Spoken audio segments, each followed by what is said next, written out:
I'm Dean Bubley. I'm an industry analyst and advisor, and I've been following wireless for far too many years. But I actually worked it out. I saw my first enterprise private network small cell in 2001. So this is like the 21st year of sort of private cellular for me, and it was probably around for a year or two before that.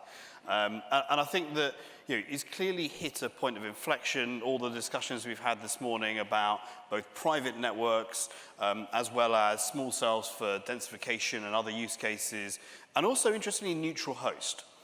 And certainly neutral host is something that I've been following for, again, several years, probably about 4 or 5 years in detail, of the different models. Last time I did a summary, I think I came up with 15 different possible definitions and scenarios of neutral host networks in different places, in some which are based on spectrum, some which are based on DAS, some which are based on different sorts of network sharing, all sorts of different options. But there's a few standout use cases for neutral host. One of which we can tackling in a minute is in building, and particularly in mid-sized buildings rather than the large, say, stadium environments we were talking about before, and how you sort of commercialize that at scale, given that the world has lots of sort of mid-sized buildings, and especially with 5G, the outdoor to indoor considerations are going to be pretty tricky. The sort of thought experiment I sometimes have is imagine an elevator engineer coming onto a site like this hotel, let's say, in a couple of years' time, and they've got an augmented reality headset, and they're trying to fix the lift. And they're inside the concrete lift shaft in the middle of the hotel, and they're hoping to get the instructions on their headset. Whose responsibility is connectivity? They probably don't even know what network the headset connects to, if it's a cellular one. Is it the building owner? Is it the hotel brand? Is it their operator, someone else?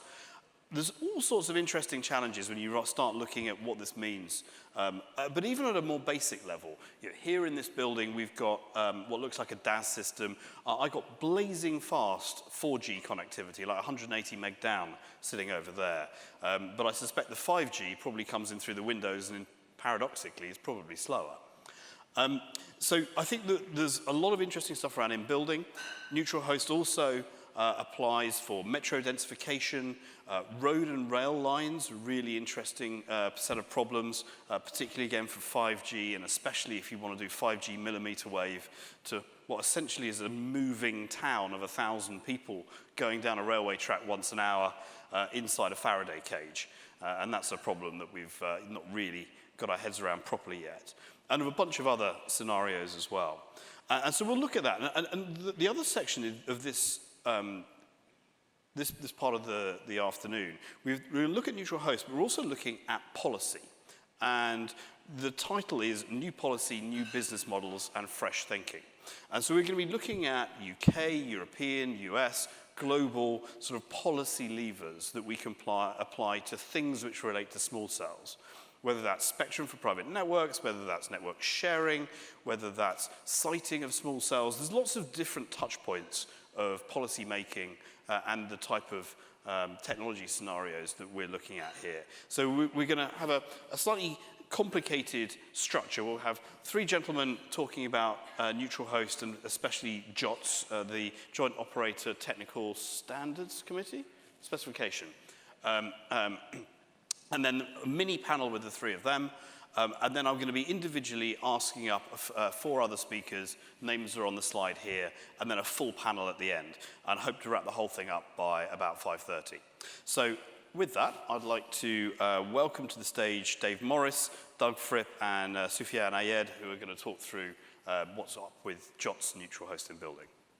Thank you, Dean. Hello, everybody. My name's Dave Morris. And in the spirit of multi-operators working together, we're going to present it as multiple operators. So I work for Virgin Media O2. Oh, bang. I work for Virgin Media O2. I've got Doug, obviously, who introduced himself as BTEE. And then there's Soufiane Ayed, works for 3UK. But the specification was also developed with Vodafone, so it's a 4-operator piece of work. So I'm going to tell you a bit about this now and also some of the latest work that we've done on it. And for those that you may have heard it mentioned a couple of times or a few times today, you'll know a bit more about it hopefully by the end of this presentation. Okay, let's see if I get to the next slide. Okay. So, who are we? You might have heard of JOTS. It's Joint Operators Technical Specification Forum. It's made up of the 4 UK mobile operators, and we can meet and talk about technical things. From a competition perspective, we're not allowed to talk about strategies or commerciality, but within this forum, we meet and we just strictly talk about things that are technical. And so the JOTS specification is just that. It sets out the technicals that we would like to see as operators for neutral hosts that build systems indoors. We'll see that in a minute. So, this whole sort of move towards neutral host is stage center for us. What problems are we trying to solve as the JOTS forum? And as Dean said, we're looking to the smaller and medium-sized venues as our target. Wherever there's need, basically, for either coverage or capacity. We don't really make a judgment beyond that. It's just we're looking for a system that can meet that or those environments. And how do we go about solving these problems? Well, after we've done our sort of thinking, we write down our ideas in a technical specification. At the moment, there are 2 that are available. The one on the left in the slide up there, it's an older one, and it's more related to DAS types of solutions, because that's where the JOTS forum began. But recently been working on a neutral host in building specification, and that was issued in 2020. Okay, and that's quite a big specification, which you can see it's got more than one document associated with it. Okay, so the problem we're trying to solve with neutral host in building, or NHIB, fundamentally, from our perspective, is to increase that number of in-building small cells, and the key thing is for the benefit of customers. From our side, as operators, we're just chasing benefit all the time. And it has to be kind of framed like that, if you think about it, but it's not that we're trying to make more money, we're trying to give benefit all the time. And to do that, we're setting about creating a technical framework that accelerates small cell rollout and also meets the operator's requirements. And I think, coming from an operator community, the operator's needs maybe are not so well understood sometimes, but we'll have a look at those. So, how do we accelerate it? Reduce the cost. Okay, so if we can do that, that will accelerate things. Increase the attractiveness by making it multi-operator, and that's been said many times today. Simplify it so that it's easier to deploy and operate. That would help. And make it, so enable rollout to multiple venue types via neutral hosts. So invite neutral hosts to be our delivery agents in some sense from an operator's perspective. So that's how we accelerate the rollout. And then the next one is like, so what do we want as operators? Well, we want commonality. Operators are quite sort of set in their ways. They're quite, they find it difficult to change. So what we want to try and do is set up a model where, we change one more time to align to that model, and then it suits us. So what we're trying to do in this sort of specification is set out what that sort of destination point is for the operators. So create a common method of interconnect with neutral hosts. Very important, links to many things, is the security model. And here it has to be trusted not just by an operator or 2 operators, it has to be trusted by all the operators in order for them to engage. So that's a really important discussion that's happened between us to get to that point. And when I was working on this specification, it began to sort of fall into domains of responsibility, which I'll show in a minute. But the operator has a role to play, but we look to specifically neutral hosts to do something, and perhaps what we call retailers or resellers at the bottom end having roles as well. So we try to set that out, and hopefully it's scalable, because if we can create something that grows, then it meets a market need. So JOTS specification is, for NHIB, is quite big. okay? It's got 5 annexes. And I'm not going to tell you why they're so big, but you just get a sense that, you know, we've sat down as an operator and sort of put our thinking caps on and gone, right, what does this require from an architecting perspective? You know, when somebody deploys a radio system in a building, what does good look like from our perspective, and so on. And we've written it all down, and it's that many pages. In total, it's 157 pages, and that's a reasonable body of work to sort of, you know, express our requirements. But hopefully it clarifies the requirements, you know, in a way that, you know, perhaps weren't clarified so well before. So we issued version 1 in 2020, and we're working on version 2, which is imminent, and I shall tell you a bit about that in a second. So I just set out one more time this sort of domains of responsibility, kind of dropped out of the work. So up there in the diagram on the right-hand side, you've got the operator. Well, that's us 3 down here. And we have a core network, and we operate and maintain it, and somebody may connect to it, and the neutral host may connect to it. So that's our job in this ecosystem, and within the specification, it defines our role as the operator. And there's the neutral host, who's also a sort of wholesaling function. And he owns, clearly, that's an important word, owns and operates. There's really 2 important words there for us, owns and operates the radio access network on behalf of the operators. And then the retailer or reseller down the end, essentially he deploys the radio units in the building. So in this building, the kind of the entity that we visualize, you know, bolts things to ceilings is the retailer function. Can be the same company as a neutral host, but, you know, from a specification perspective, we kind of separate it out as different roles and responsibilities. And then they connect their radio access points through the neutral host platform, neutral host in building platform, to us.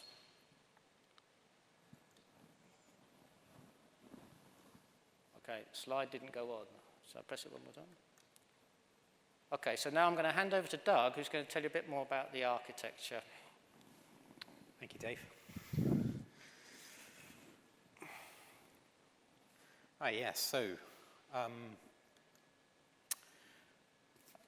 just at a very sort of high level, what is JOTS? What is the architecture? We thought that we would define it as a standard set of connections, you know, plugs and sockets that we all understand. And so all the operators have a series of sockets which are specified very clearly in the architecture specification. And all neutral hosts are able to connect into that via an open definition of a backhaul.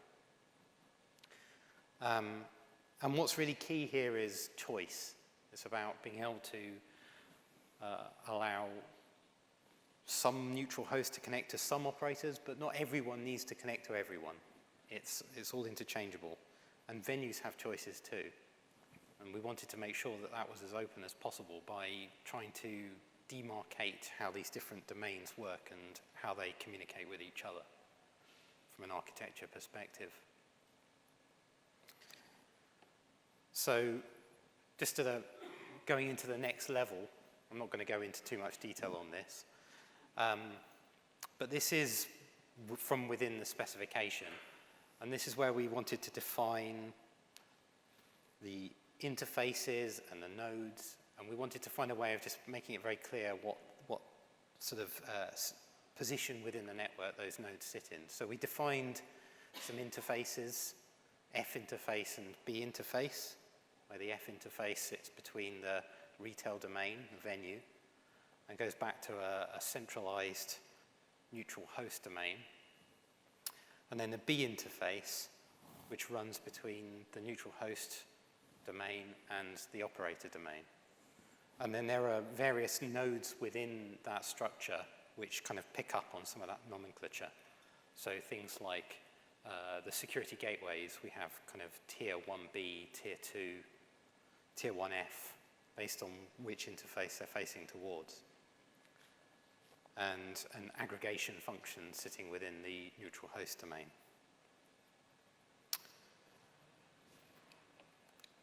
So one of the things that's very important to all of us is about how we can maintain some level of service. And we wanted to make sure that there was always more than one path.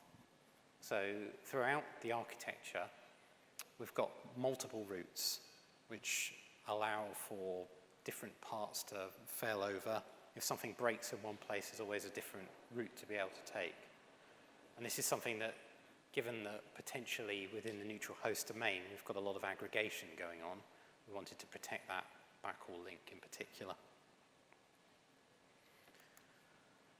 And so within the specification, we've defined a few scenarios for failover. Again, I'm not going to go into any of this. It's just here for reference, really, and feel free to look at the specification to dig into this more. But this is just showing a few different scenarios where if something breaks, you know, is there an alternative route? And we spent a lot of time covering that off. There's also a lot of security controls built in. We wanted to make sure that we had secure by design throughout in order to satisfy all the different requirements of all of the operators.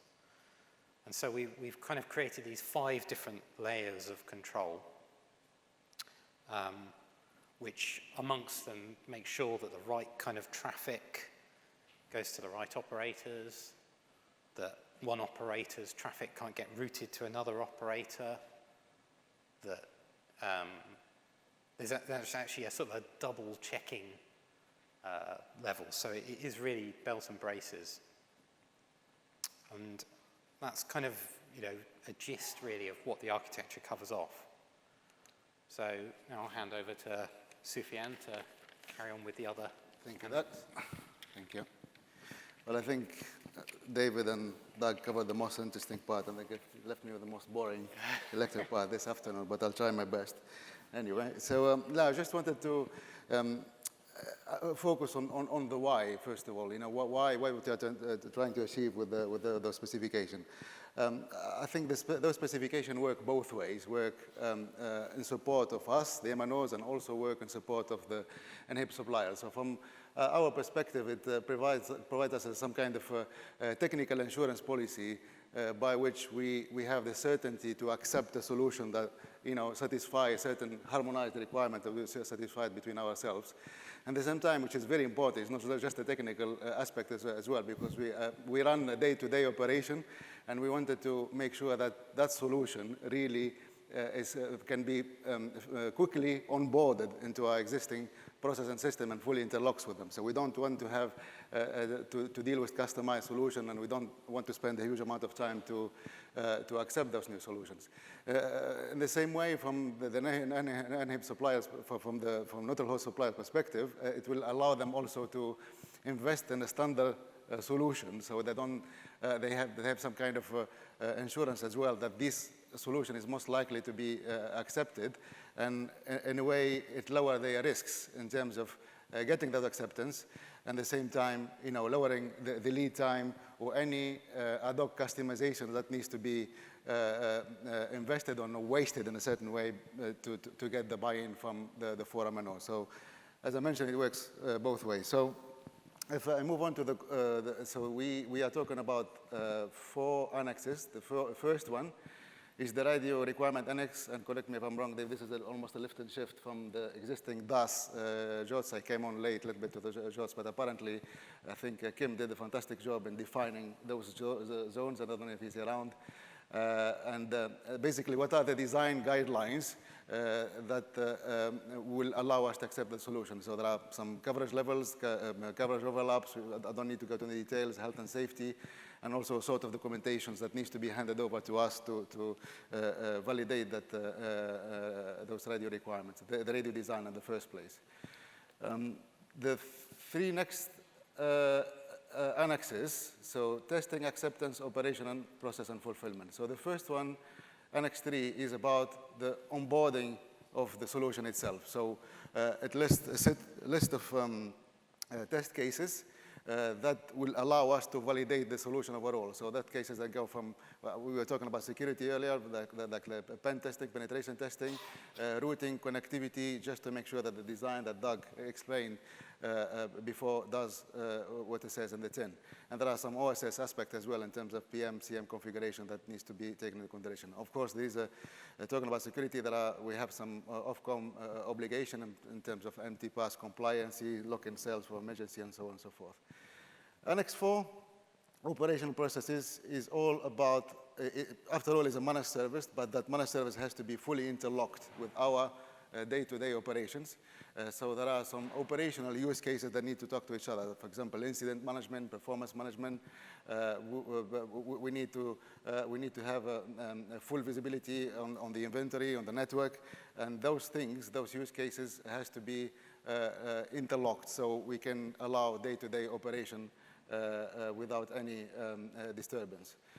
The last one is also, I think, very important, fulfillment. So this is the process flow, the handshake of rolling out and deploying new sites, so which are the inputs and outputs and the touch points. So the process is made more agile, and that will allow the neutral host suppliers to mass roll out venues in almost in an automatic way, and allows them also to normalize their work. So for example, they can produce one single set of designs to all of us, and we review it the same way, we respond the same way, and so on and so forth. And that's, I think the last thing I wanted to say, basically, those requirements I wanted to mention, we were talking about this, they are not technology, they are technology agnostic, so we are not describing the technical vendor requirement. After all, we are after an outcome which works for all of us. And those processes interlock we put in place, they will always, ultimately they will enable the industrialization of such opportunity for both parties, for us, the MNOs, and for the neutral host suppliers. That's it from my side. Right, so I take over. Yeah, just to give you a little bit of an update on what's changed recently for us. So, as you see, this is all about our requirements, really, as operators. So, a bit of technical. We've put in some new work on evolution towards IPv6. That's quite important, actually, because we have addressing problems with endpoints. You know, with multiple operators, they could have address clashing, much less likely in IPv6, and maybe actually impossible in IPv6. So, we've now set out how operators move from where they are today, IPv4 to IPv6. The key thing is, as we've set out stages, not all operators have to move at the same pace, but we're setting out the requirements on the neutral hosts to accommodate the operators as they evolve to IPv6. We're kind of heading towards 5G, so we've looked at the sort of architecture. It's basically good for 5G pretty much already. We've just sort of smartened it up. We've introduced a TDD radio interface option, just requires a bit of sync. And probably more important is this disaggregated RAN. We hear a lot about it, and that does it fit into neutral host in building? And it does, and where we've put it is with not in the operator domain at this stage. So, you know, you can put it in different places in terms of functionality, but the way we've drafted it next is that the CU, which is in the blue box, dark blue box, resides in the neutral host domain, and the RU on the far left resides in the retailer domain or the venue, and the DU, which is sort of floating around in white space, it can be either the neutral host domain or the retailer domain. But what's, from us, our perspective, we're pretty much aligned to disaggregation already, and you know, it can be part of the solution from our perspective as operators. And in fact, our interface is to the right. So as long as it looks the same to us, then we're not too fussed. So that's disaggregated RAN. So just sort of topping it out now. So what's it all about? So NHIB is, well, the JOTS NHIB is, it's an operator initiative, right, that's driving all of this. It's to, you know, for the benefit of all. So hopefully mobile customers benefit because we have more coverage inside buildings and things. You know, the landlords, building owners and tenants benefit because there's a retailer kind of model established. There's the retailer resellers. The neutral hosts know what they're doing because we've specified it, and the mobile operators are happy because they're getting what they want in terms of architecting a security model and operational processes, which is not to be underestimated. And what do? We aim to lower the barrier to small cell deployment, which I think everybody would like, which hopefully leads to wide-scale deployment. But at the same time, we're getting the security model and the resilience model right so that the operators engage and it meets their regulatory requirements. And what we're hoping is that this sort of body of work provides a sort of a harmonized technical and operational framework which eases the operation. It's available on the web at that URL, and I think that's it. I'm going to stop there. Thank you, and that was really good. I really appreciate that. And we've actually got about 5-7 minutes to take a couple of questions. So I suppose one from me initially. How do you, at the moment this is in building, but one of the interesting things I'm seeing at the moment is more focus on sort of campus networks. Whether that's a university or a port or an airport, which has got a mix of indoor and outdoor. Do you have like a roadmap to sort of looking at those type of scenarios as well? I don't think it's on a roadmap for us. It's for different. We wouldn't specify. We're not saying NHIB is for a specific type of venue. So if it could be applied to a campus or other venues, then let it be applied to other places. And if it was we've mentioned outdoor, I mean, that question was bound to pop up.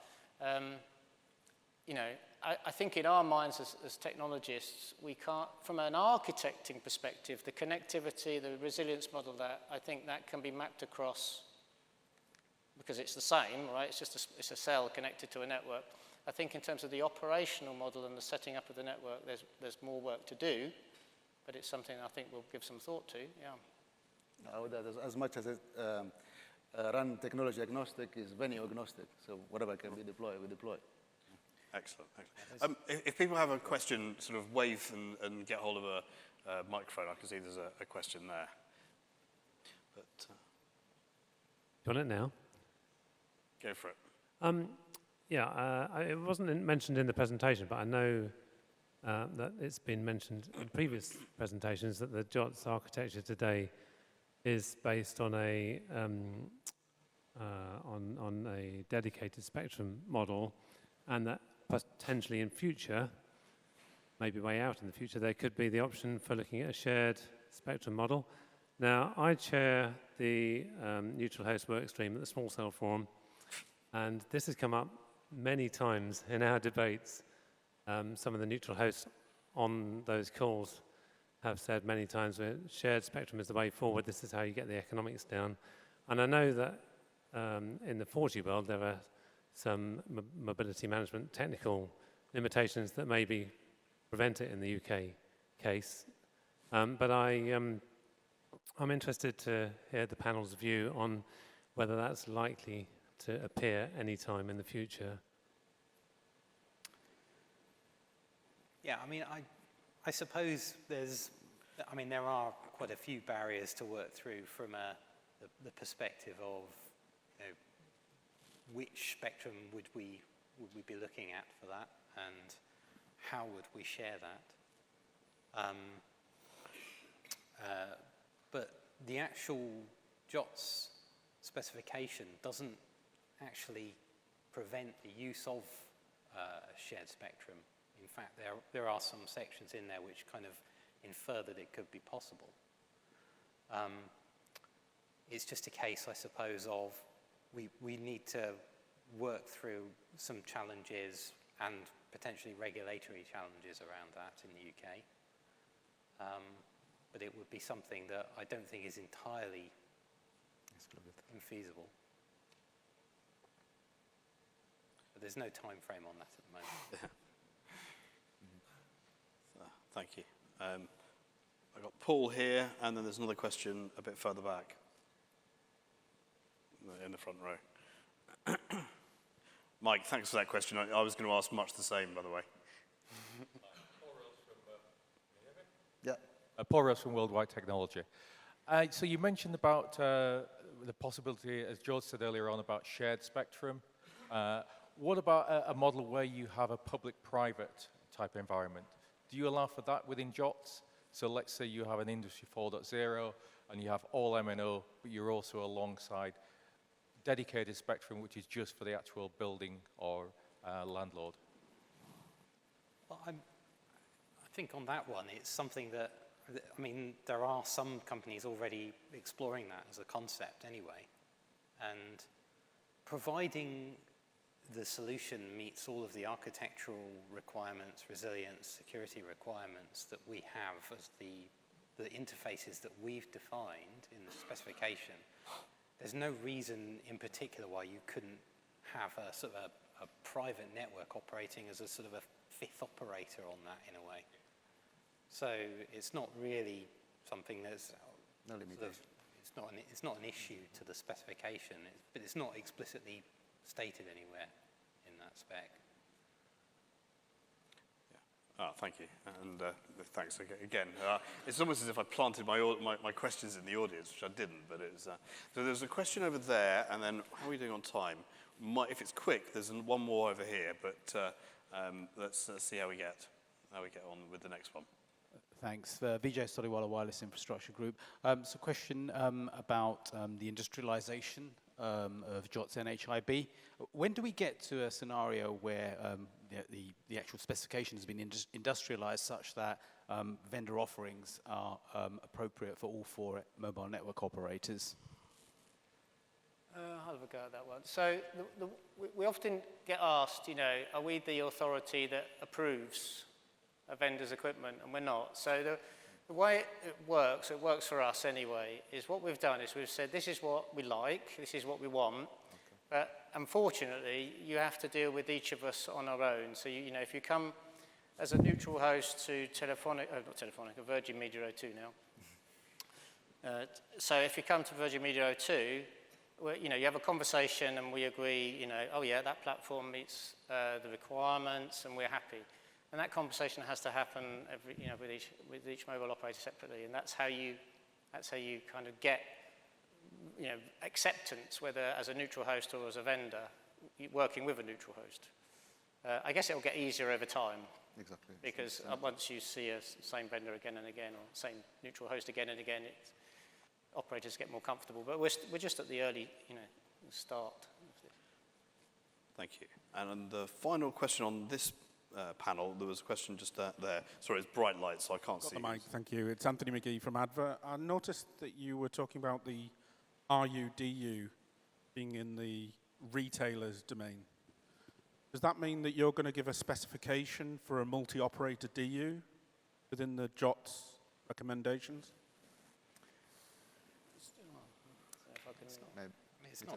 There's no explicit detail about whether that DU as a single entity is multi-operator or whether it's multiple instances of DU. So it could be, you know, virtual DUs, all sharing common infrastructure. There are different ways you could spin that, but that's really down to a conversation like the one that Dave just implied per operator. We would need to have a bit of a discussion about how that would work out. But is the spec in the JOTS specification for that DU? Sorry? Well, I guess the question I'm asking is, how does the retailer know what to deploy? Because is it specified? So a bit more clear on that. So the neutral host is in charge, right? It's just there's a domain of responsibility. So people who operate inside venues have a responsibility to build the radio system, you know, correctly and with the sufficient backhaul. But I think center all of your, you know, all the intellectual input to the build is from the neutral host. You know, the choice of platform, the way it's configured is all neutral host. The retailer isn't part of that intellectual drive. Exactly, Anton, as I mentioned before, we're after the outcome. There are certain requirements in terms of outcomes, which are the acceptance criteria, and we are agnostic. We don't want to influence which solution the supplier is after. All right, well, thank you very much to the three of you, and I think it deserves a well-earned round of applause. We'll actually get you back up on stage for the final panel session with everyone. But now I'd like to start introducing our individual speakers for the rest of this session. And the first up is Mark Reudink from Crown Castle, but speaking here on behalf of 5G Americas about the US policy evolution. And I'm very interested in things like CBRS and how that factors in. Yeah, Mark, thank you. Good afternoon, everyone. So, as Dean mentioned, I'm speaking on behalf of 5G Americas. So Chris Pierce and I were talking about this. And since Chris and I are both from Seattle, roughly the same height, both have kids going to college next year, we figured, what the heck, might as well swap each other, and so here I am. So a couple things I'll be talking about is just who is 5G Americas and what we do, delivering on the promise of 5G, talk a little bit about some of the publications that we have, and some of the policies that we've helped to implement within the US and those regulations, and why those are important to the small cell forum and the deployment of small cells on a wide scale. So 5G Americas really facilitates and advocates for the advancement of transformation of both 4G, LTE, and 5G in the Americas. And I'll talk a little bit further in the presentation about how we do that. So we have a mix of operators, neutral host providers such as ourselves, and also equipment providers from across the US and the Americas that sit on the board. And really, some of the primary things that we do is really drive education around the use cases of 5G, some of the policies around 5G, and then also spectrum issues as well. So I'll just give a quick overview of some of the technical working groups and white papers that we've published to date that may be of interest. So some things around, for example, private and enterprise networks that was published August of last year, certainly of interest to this group. 5G edge, automation, and intelligence. We just heard about security in 5G recently. A couple of upcoming papers that we're working on right now, and we heard about this earlier today too. Monetization of network slicing will be coming out later on this year. Edge fabric, and then also going through and looking at other ways to deploy 5G solutions within the enterprise. So all really important themes. So keep an eye out on the 5G America's website, and you can also subscribe to our newsletter to get announcements of when those papers will be published. We have also worked jointly with the Small Cell Forum on several different papers. One of them was precision planning for 5G networks and small cells. And this was really driven by AT&T, but also in combination of the wider ecosystem, both with the Small Cell Forum and 5G Americas. And we were just talking earlier today with Sue and with Richard about having additional collaboration between the two groups, because as I outlined in the number of papers that we have coming up, certainly there's synergies where we can have joint learnings not only from what's happening with the US deployments, but also worldwide deployments with 5G. So as we're all aware, we look at the huge growth in the data. And if we look at 44% annual growth, that's a doubling of the size of capacity network of every 20 months. Well, how do we meet this demand of the data demand? There's a couple ways that we do that, well, more than a couple. Certainly one of the things that's near and dear to my heart is densification through small cells. And that's something that we really want to go ahead and continue and accelerate the deployment of small cells, both outdoor and indoor. And also another big key, and this is one of the policy things that 5G Americas works on, is additional spectrum.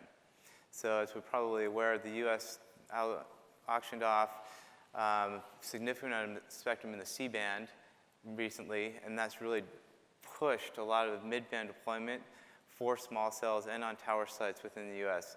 Initially by Verizon as being one of the big winners, but certainly the other carriers are doing similar things as well. And we'll continue to open up additional spectrum to be able to meet this data demand. So what is the economic impact? And so I think there was a conversation earlier today about it with the city of Liverpool as one of them, saying, well, we need to get our constituents behind why we roll out these new networks. Why are we moving from 3G to 4G to 5G?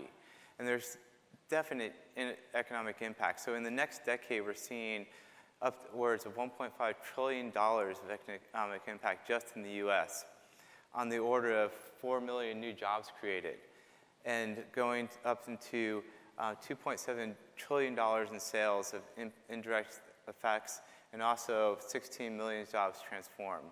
So where do these different jobs come from?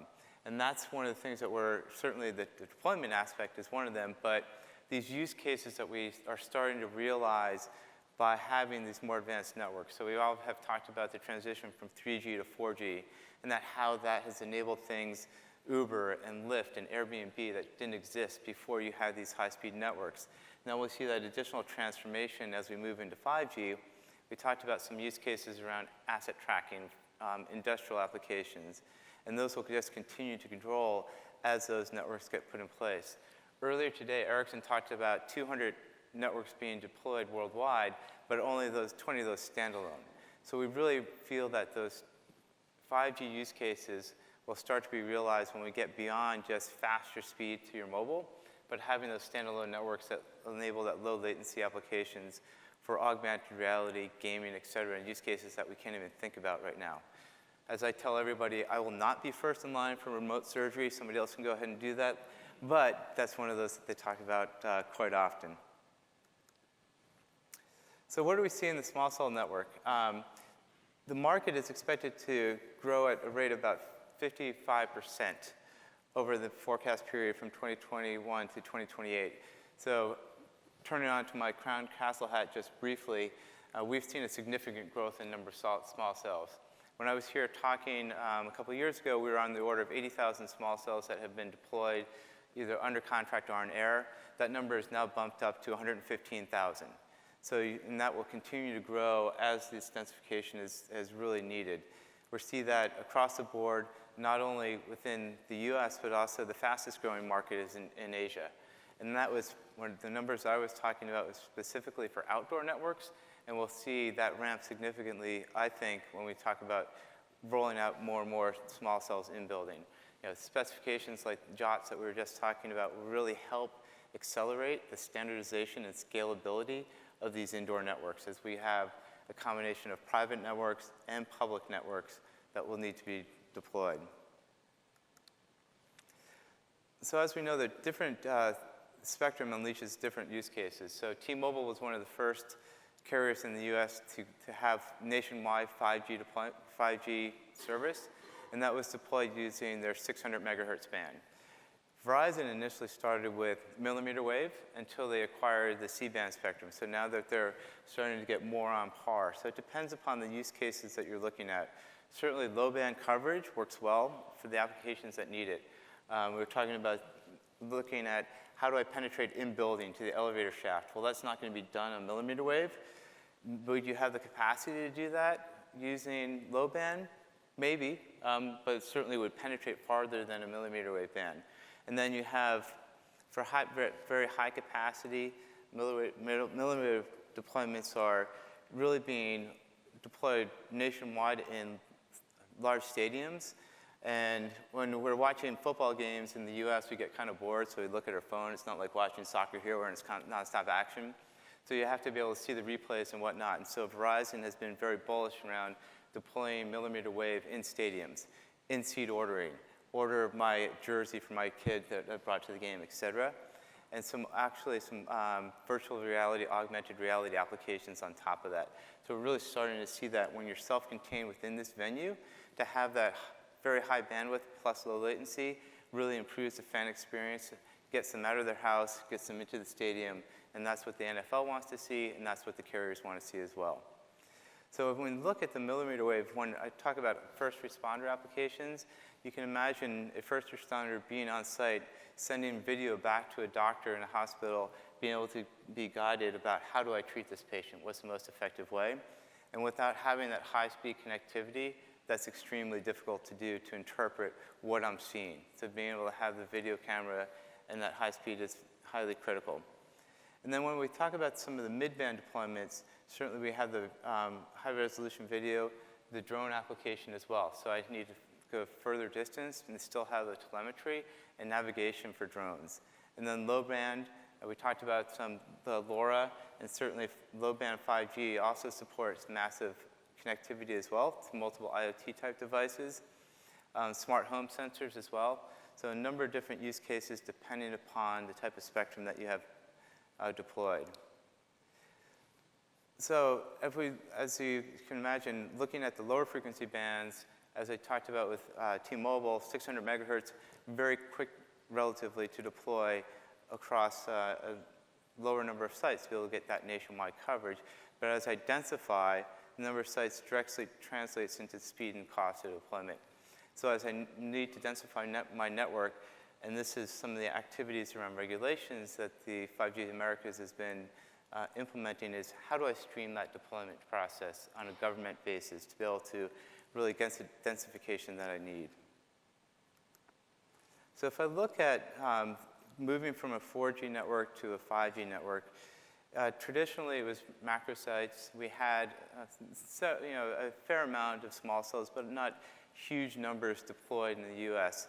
And that number is certainly continuing to increase.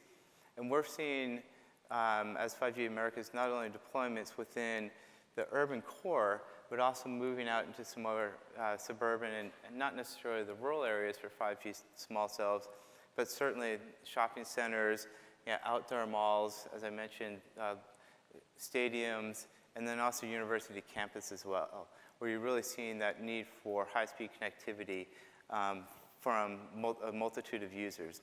And that will continue to increase after we get past just deploying these networks for voice and data coverage, but also being able to support a massive IoT devices as well. And on the in-building side, we're seeing how we can really initially maybe integrate 5G into a distributed antenna system, and then that would then migrate into potentially small cells. Ericsson earlier today talked about their DOT, and there will be other vendors coming up with multi-frequency band small cells that can support not only a neutral host deployment, but also licensed band for the wireless carriers as well. And those will be mostly use case dependent. What's my quality of service that I need? How much bandwidth am I required? What's my latency? So that'll drive the type of spectrum that I'll use and my architecture as I move into some of the in-building deployments.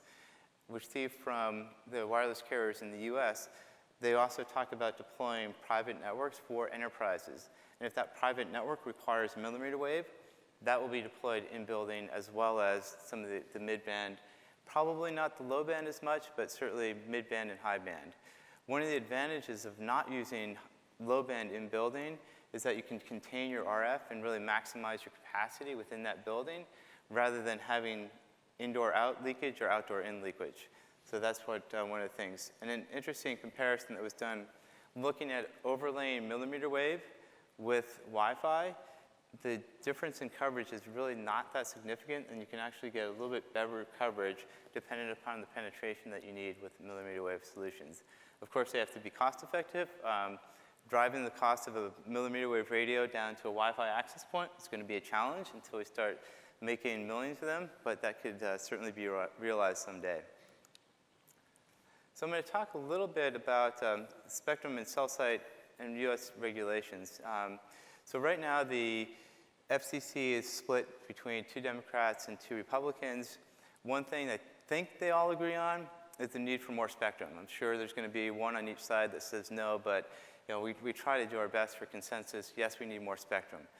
And there was some challenges in the rollout of C-band in the US because of a lack of coordination between the FCC and NTIA.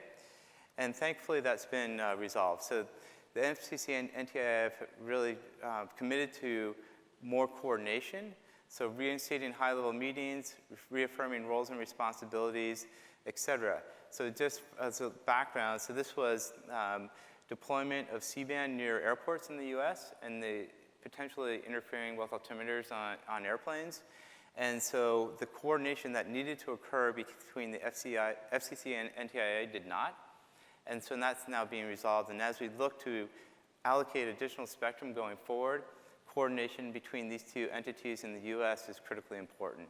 I imagine those types of same coordinations between different holders of that spectrum and allocators of spectrum applies on a worldwide basis as well.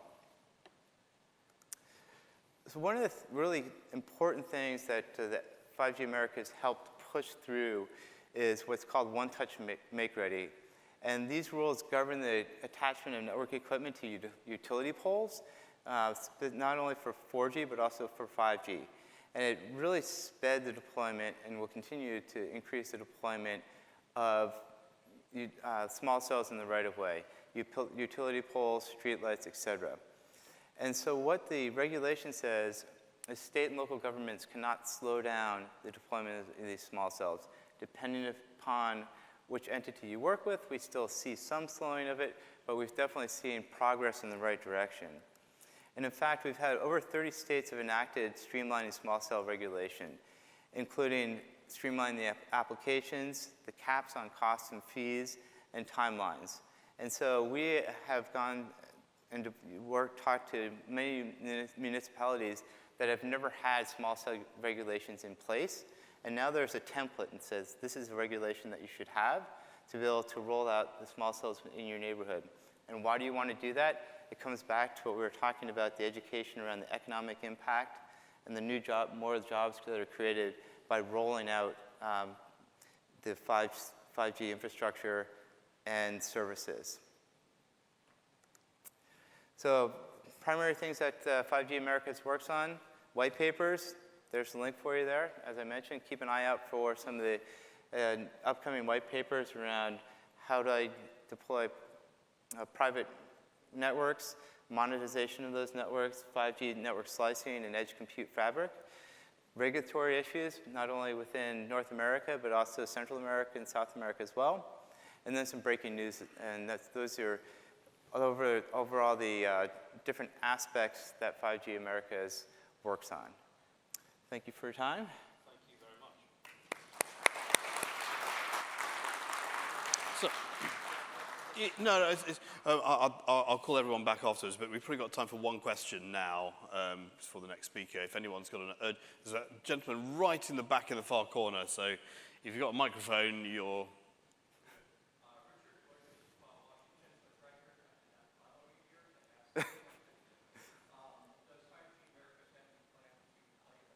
I think there's a microphone on the way to you, so.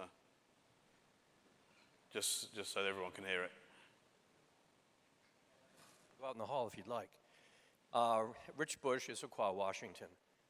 Does 5G Americas have a plan to play in the policy role, health implications, health perceptions of 5G? Because that's one of the major stumbling blocks we have in the US right now, getting it deployed. Sure, so there was a question around the health and safety of 5G. And 5G Americas has written a white paper on that. I'll take a look at the archive and send it over to you, but certainly that's something that's top of mind when we start talking to municipalities and other government agencies to make sure that we advocate for the benefits of 5G and are certainly able to address those potential concerns. Thank you. Okay, thank you once again. Oh, okay. She's the boss. I'm the boss. One quick comment. Small Cell Forum did some work in this area about 2 years ago. We created a health and safety page on our smallcellforum.org website. So take a look at that. It's meant to be neutral. It's a compilation of a lot of different resources and websites that you can check out that can help with that. Thanks for the reminder, Sue. Thank you. Thank you once again. Okay. So the next speaker we have in this session is from DCMS, the UK ministry looks after telecommunications and culture, media and sport. It's Louise Lancaster, who's the Deputy Director for Telecoms Diversification. Louise, over to you. That's Scott's job title. I'm Head of Wireless Infrastructure Policy in Well, DCMS. that's what it says here, yeah. Good afternoon, everyone, and thank you for inviting me to speak here today on behalf of DCMS about some of the work we're doing in this area.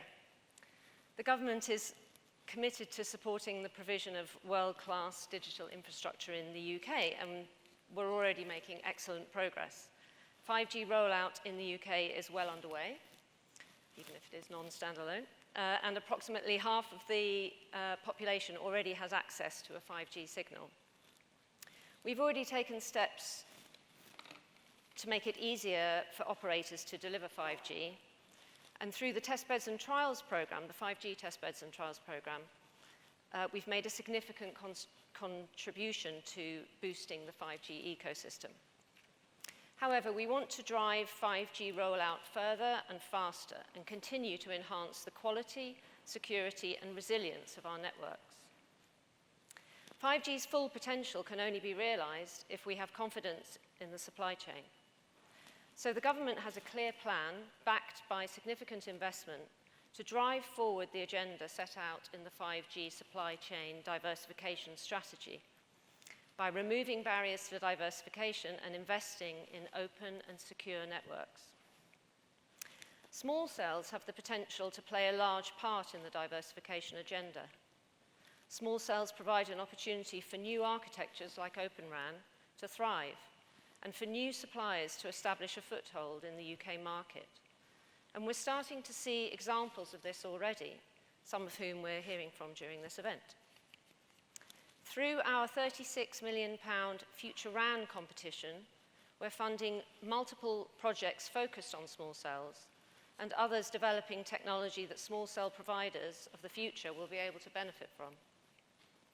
And we've extended and expanded Sonic Labs, which is our Smart RAN Open Network Interoperability Centre, with an extra £15 million.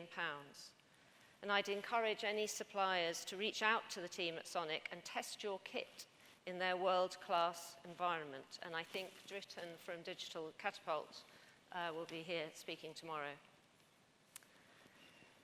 Given the significant and ongoing changes in the telecoms industry, we need to ensure that the regulatory framework is kept up to date. And to that end, Parliament has recently passed into law the Telecommunications Security Act. This act places overarching security duties on providers of public telecoms networks and sets out specific security measures to be taken in regulations and a code of practice. This act will help protect public networks in the UK while providing the flexibility to respond appropriately as risks and threats and technologies change. As private networks develop, we will also need to think carefully about how we ensure the security of these networks, especially those operating in sectors providing the UK's critical national infrastructure, such as energy and transport. Although this new telecom security framework is focused on public operators, the government would encourage anyone procuring or providing private networks to consider adopting similar measures. So there's clearly huge potential for businesses, consumers, and the public sector to benefit from the adoption of advanced wireless connectivity. And so the government is developing a wireless infrastructure strategy to set out a strategic framework for the deployment and adoption of 5G and other wireless technologies, ensuring that we're well positioned to maximize the potential of wireless networks by 2030. The strategy follows the success of the 5G testbeds and trials program, which has done so much to foster the development of the 5G ecosystem in the UK. Through the strategy, we will consider what further steps we can take to boost adoption and, in turn, investment. As demand for data continues to grow, we think that so too the trend towards network densification will need to continue. We think that neutral host providers will play an important role in this process by improving the economics of network densification. And we recognise this in our 2018 Future Telecoms Infrastructure Review when we talked about the potential for market expansion. Since then, several new neutral host providers have begun the process of trying to secure the large number of new sites that will be needed. And those providers are often looking to work with local authorities to secure access to street furniture and other building assets to host equipment. However, there are a number of challenges involved in this process, ranging from questions over contractual terms to access to information about the availability and suitability of sites.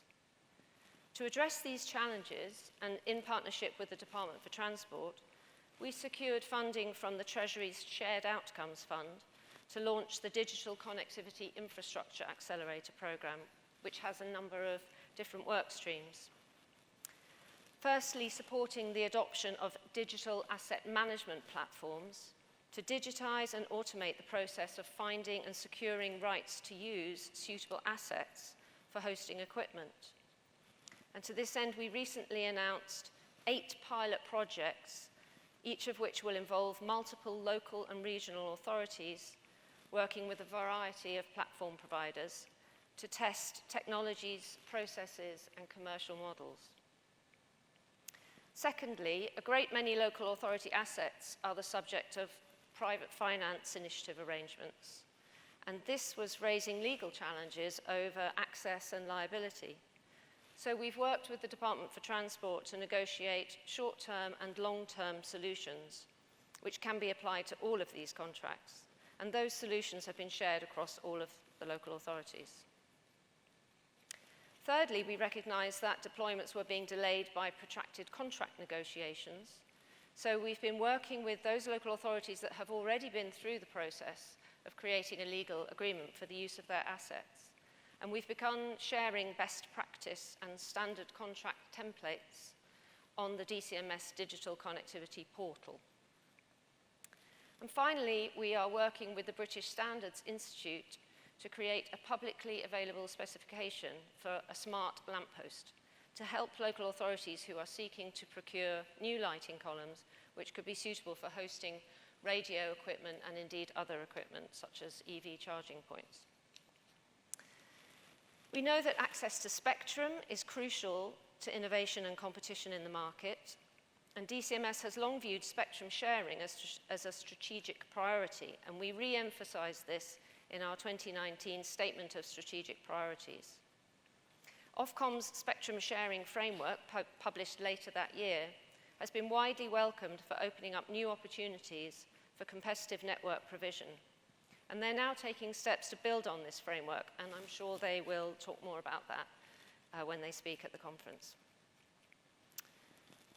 Through the strategy, we'll build on the work already undertaken by our barrier-busting task force, such as reforms to planning regulations, reforms of the Electronic Communications Code currently going through Parliament in the shape of the Product Security and Telecoms Infrastructure Bill, and we'll continue to look at barriers to the deployment and adoption of advanced wireless networks, including how local and regional authorities can work with businesses and service providers to identify and aggregate demand for 5G services. Thank you. Thank you very much.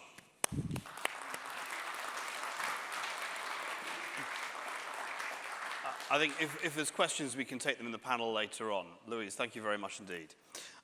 Next up, I'd like to welcome Alastair Davidson, who's Director of Strategy and Regulations at Wireless Infrastructure Group, but speaking here on behalf of the European Wireless Infrastructure Association.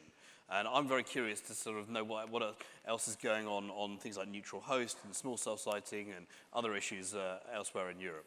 Alastair, over to you. Well, as you can understand, I was very excited to hear that I was going to be speaking about regulation at 4:30 at the end of a very long day at the Small Cells Forum. So I'll keep the presentation brief. For my sins during lockdown, I was helping my colleagues build an actual network, the largest C-RAN network in the UK on the streets of Birmingham during lockdown. And during the Q&A, if there's any questions about real-life issues like planning consents, building permits, flooded chambers, road traffic accidents, finding power cables that aren't where they're supposed to be, or even checking the structural integrity of lampposts to host small cell antennas as well as Christmas lights, I can answer any of those practical issues later. What I'm here to talk to you about briefly is the regulatory and policy environment across Europe that surrounds the use of independent or neutral wireless infrastructure. As Dean said, my name is Alastair Davidson. I'm the Strategy and Regulatory Director at Wireless Infrastructure Group, but I'm here today to talk about our position from the European Wireless Infrastructure Association. At WIG and the other members of EWIA, we build independent, wholesale-only or neutral infrastructure that's offered on an open access basis to all operators. So we help enable connectivity in challenging areas, whether that's in dense urban areas with small cells, or at the other end of the spectrum, in very remote rural areas where we build tall towers.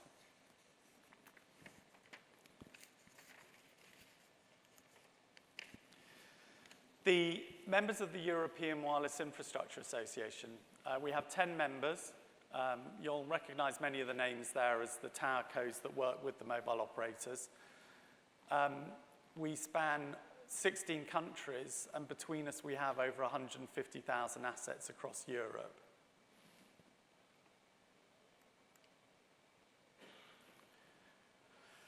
So as I noted before, the members of EWIA invest in neutral host business model.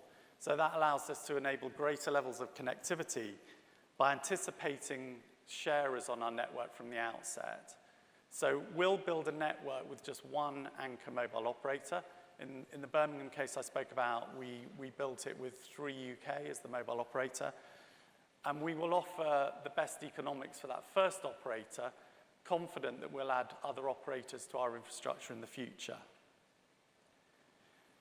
And with this new business model in the UK and Europe, we understood early on the significance of wholesale connectivity in providing a competitive advantage for European enterprises and for citizens, and to provide the socio-economic benefits of enhanced mobile broadband.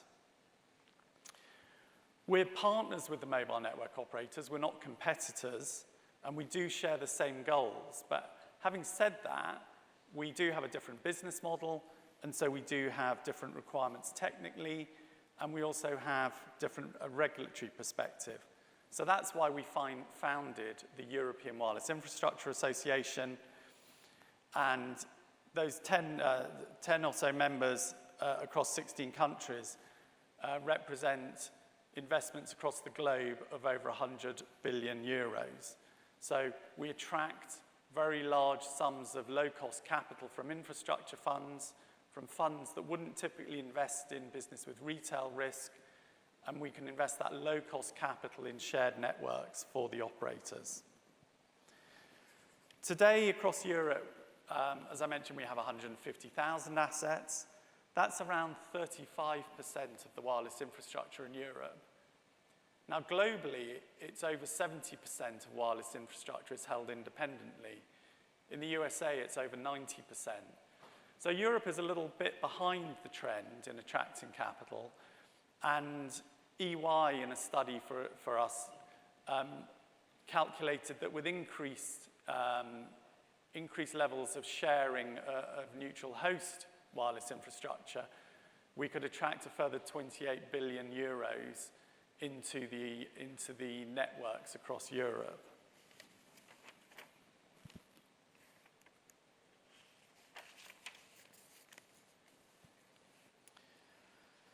So whilst we're seeing this as the prevalent model for holding wireless infrastructure across the world now, back in 2014, there was very little understanding of this model. And all of the regulatory policy was really focused around creating the right environment for competition and innovation and investment by the retail operators, by the vertically integrated mobile operators.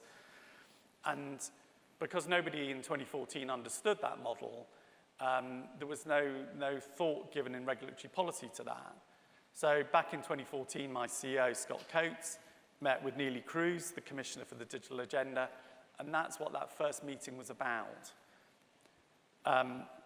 Really impressing upon them that the independent or neutral host infrastructure is an efficient business model which enables greater levels of connectivity, it's a pro-competitive business model, and it attracts that investment.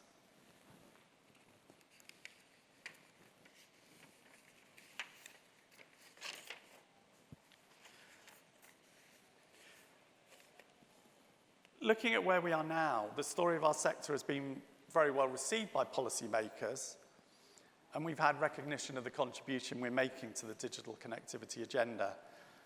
And at EWIA, we're delighted to have played an active role in pushing that debate forward. So some examples. In the European Electronic Communications Code, the European framework, you'll see that Article 80 deals specifically with wholesale-only networks, independent wholesale-only networks, and provides for a lighter touch regulatory regime to encourage investment in those type of networks. There's also been improved regulation surrounding the conditions for investing in small cells, with specific regulations setting out the limits within which small cells can be deployed and lower the hurdles at a local authority level for doing that. Our business model seeks to embrace these new opportunities through innovation and investment, and we will continue to champion these regulatory changes to enable better connectivity and allow us to deliver networks for the mobile operators at a lower cost, to deliver them with less hassle, and to collaborate with commercial partners, with landlords, and with enterprises to do this.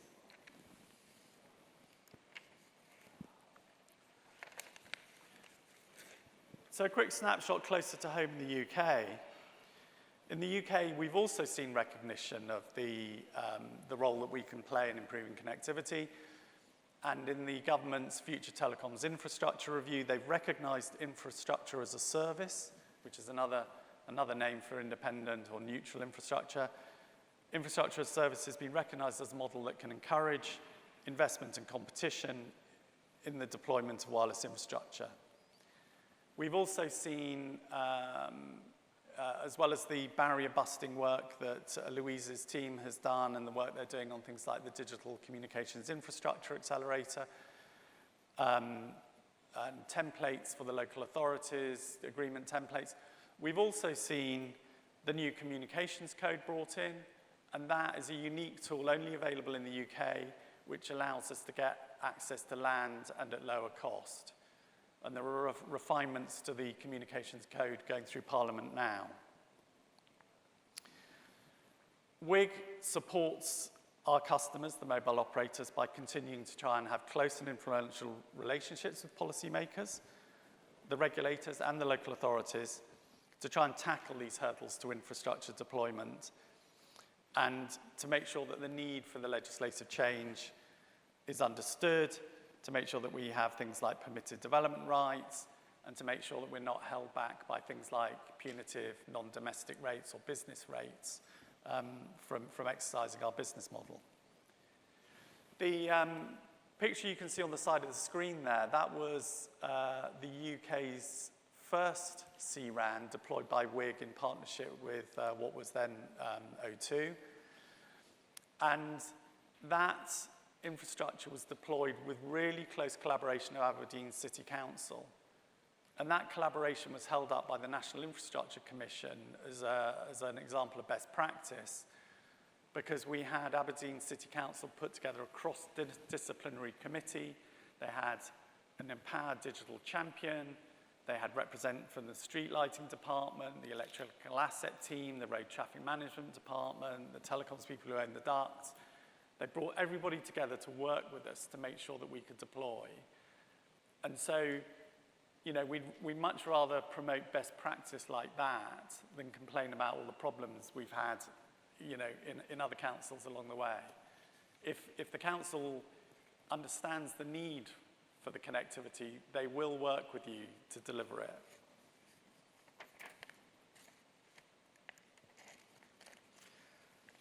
So what still needs to be done? Well, there's still more work to be done on the regulatory environment in Europe to bring the level of independent infrastructure up to the level that we've seen across the rest of the world. And we're looking here at five key priorities that we're going to put forward for your consideration.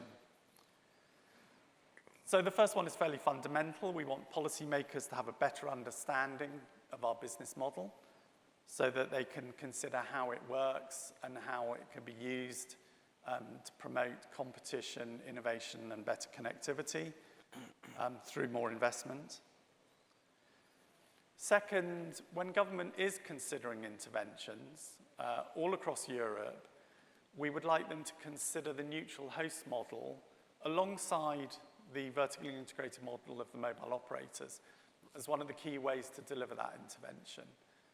So, for example, where we're seeing a big investment in the shared rural network, we would like to see in the future that those kind of interventions actually think about how the investment and the capabilities of the neutral host players can be brought alongside the mobile operators. In the third area, we want to see this kind of regulatory policy translated into real improvements at the local authority level. Now, we've seen a lot of work in the UK, and obviously my experience is greater in the UK, but we've seen a lot of experience of improvements with increased permitted development rights, with local authorities publishing templates on their website for access to their assets, in streamlining how we work to get permits to work with the road traffic department, etc. And what we want to see is that these measures are rolled out right across Europe to make it easier to deploy, much in the way that my colleague from the 5G policy team spoke about earlier, the 5G Americas.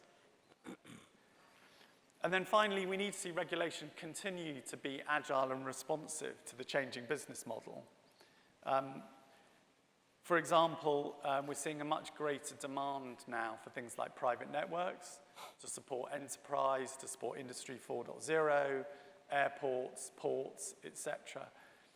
And so we need the policy agenda and the regulatory environment to recognize these new models and to allow easier access to spectrum, and to make sure that we can access the tools that the mobile operators have in mainstream spectrum.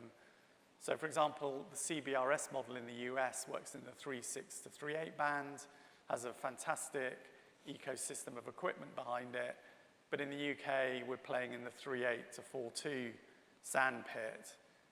So we'd like to see things move a bit more from the sandpit and thus considered as alternative business models instead of innovation. We'd like to become more mainstream. So I'll end there and I'll pick up any further questions. Excellent, thank you very much. I mean, actually, I've got one quick question while you're there. On local authorities, we heard earlier on about Sunderland, which is a bit of an outlier, possibly, in that they're actually a local authority that wants to build its own network and become a neutral host with a commercial provider. And I've spoken to a few others. I did a webinar for the Welsh Government recently that also looking at something vaguely similar. Do you see the role of municipalities, city authorities and others as being not just offering permission and assets, but potentially being the network owners themselves? So I think there's, first of all, I think local authorities are seeing the benefits that increased connectivity generally can bring to their communities. Not only fixed line, but also 4G and 5G. And so they're much more willing to work with us to stimulate that investment. So whereas previously they might have wanted to charge a premium to use their lampposts, now they're saying, oh, look, use our lampposts at peppercorn rent. In fact, we'll give you a list of the assets and you can get on there because we want the connectivity. Second, I think you're seeing local authorities understanding that if they lean into it by putting their demand in for the infrastructure, they can actually make it happen quicker. So in some cases, you'll see the local authority might work collaboratively with their mobile operator and say, please roll out 5G if you're going to be our mobile provider. And in some cases, like Sunderland, they're now saying, we actually think that we have a sufficient business case that we want to see a private network and we're going to put our refuse trucks on it, or earlier I think it was Liverpool talking about their health sector. So yeah, I think local authorities have moved massively from wanting to get money out of it to actually putting their demand in to encourage investment. Thank you. Yeah, no, what struck me was about a year ago, I was chairing a similar event on a session on spectrum, and there was someone from one of the local councils who wouldn't normally be someone I'd expect to ask a question, sort of suddenly had a very technical question about 3.8 to 4.2 gigahertz, and I was like, that's not a typical question from a local authority from 5 years ago. Anyway, Alastair, thank you very much for that presentation, and we'll join us, hope to join us in the panel. And so our last standalone speaker in this session is Mike Harrison from Cellnex, who's going to be talking about the capacity constraints of today and dense urban connectivity of tomorrow. Mike. Good afternoon, everyone, and thanks for staying almost to the end. Capacity constraints of today and dense urban connectivity. So we're talking about outdoor small cells here.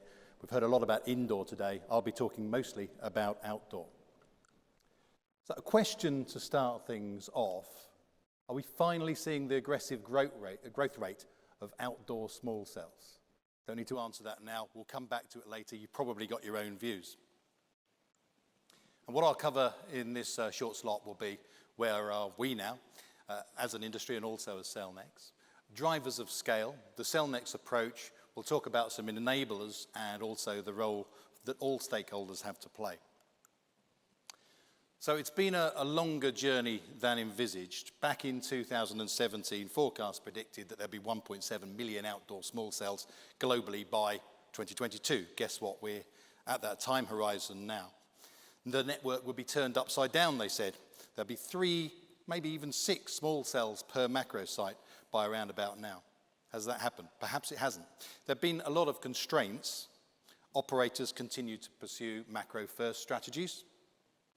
Quite rightly too. It's what they know, it's what they're good at, and they are very good at it. There's a lack of budget sometimes, constrained resources as well to look at new solutions. From a neutral host provider's perspective, visibility of those capacity requirements and where they are so we can make speculative investments, perhaps not there, although that's beginning to change. Inconsistent support from stakeholders. Is it revenue? Is it digital inclusivity? Alastair talked about that a little bit a moment ago. And the business case needed to stack up. But finally, we think we've got the start of some growth at least. Spectrum limitations, certainly for some operators, and congestion hotspots have driven some initial demand. There's been difficulty in finding new macros in certain city centres, and that's driven initial uptake. Cellnex UK deployed its first outdoor small cell in 2016, and 8 years later on, and we announced it yesterday in the press, we've reached 1,000 small cell deployments in London. We've done the first CRAN deployment in London of small cells on shared infrastructure. That's underway right now in this borough, in Hammersmith and Fulham. The UK market, we reckon, for outdoor small cells is around about 2,000 across a range of suppliers. Elsewhere across our group, though, deployment is less advanced. Cellnex Ireland has deployed its first small cells in Dublin, and you might hear a little bit more about that later on in the award ceremony.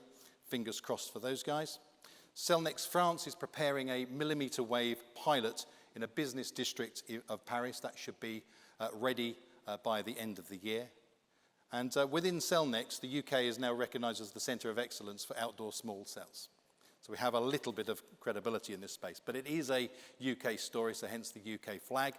And there's the article we published yesterday about our 1,000th small cell. So the benefits we've seen along the way. Small cells are quicker to deploy than macros, not surprisingly. There's less of it to deploy in a few weeks as opposed to several months or sometimes even years in the case of macro deployments. Economically attractive, and Ian from BT referred to this a little bit earlier on. We've seen that a small cell deployment can be 45% more effective than new macro deployment for every pound spent. Obviously, upgrades to existing macro installations would be cheaper still. It's not just offload. Additional traffic is being captured, so the small cell networks are addressing latent and previously unserved demand. And that's for the benefit of commuters, businesses, residents, shoppers, anybody that visits that area. So what have been the drivers of demand to date? Well, they're on the screen: capacity hotspots, spectrum constraints. The improving business case has helped, definitely. Ease of deployment, as we and others have perfected or at least improved our deployment methodologies. The availability of assets and the availability of equipment from vendors too has helped. And the start from some MNOs to prepare their network for densification. So what will drive scale? That network densification itself, of course, further improvements of the business case, new architectures, CRAN perhaps. That's not a new, as Alastair will testify. Greater asset availability. We still need more assets, I think, in many of the dense urban cities and towns of the UK. New spectrum in millimetre wave bands will help as well. Maybe more on that in a minute. New equipment with greater shareability will help too, but it is noted that the more shareable the equipment, the bigger the challenge, the more complex the optimization is to the MNOs. And of course, new use cases, we've heard about them a little bit today already, whether it's UHD streaming, smart city connected vehicles, or virtual or augmented reality. So what could we do now that enables tomorrow? So I've scattered 6 lampposts on the screen there. They might be concession agreement assets, or they might be on an open access agreement. Doesn't really matter for the purposes of this illustration. And a couple of points of interconnect. They might be telephone exchanges, they might be data centers, they might be BTS hotels. If we carefully connect those with fiber in such a way that we can consider the demand of tomorrow as well as the demand to today, it could be hugely beneficial. This slide is all around assets and fiber. It doesn't really matter what the technology is, whether it's outdoor DAS, whether it's standalone small cells with backhaul, whether it's CRAN with front haul, whether it's millimetre wave, whether it's even something else, perhaps like a capacity offload solution that's non-cellular. So we connect those up, picking up those asset locations to suit the current requirements and connecting to a suitable point of presence. I've got a kind of warped hexagon on the screen there, picking up both those points of interconnect. So as perhaps demand increases and millimetre wave spectrum becomes available, small cell footprints will become smaller themselves. We can pick up additional assets. I've not just included lampposts this time, but maybe a kiosk. BT have loads of kiosks. We have our own portfolio of kiosks as well through Clear Channel. And our own pole there at the bottom, which is a neutral host pole that we are developing for the streetscape.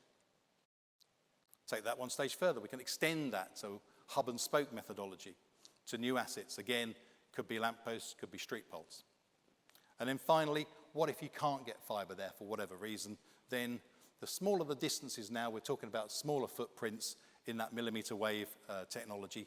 Therefore, trees are less likely to come into play, perhaps, less in the way of street corners, and perhaps we can deploy radio more effectively.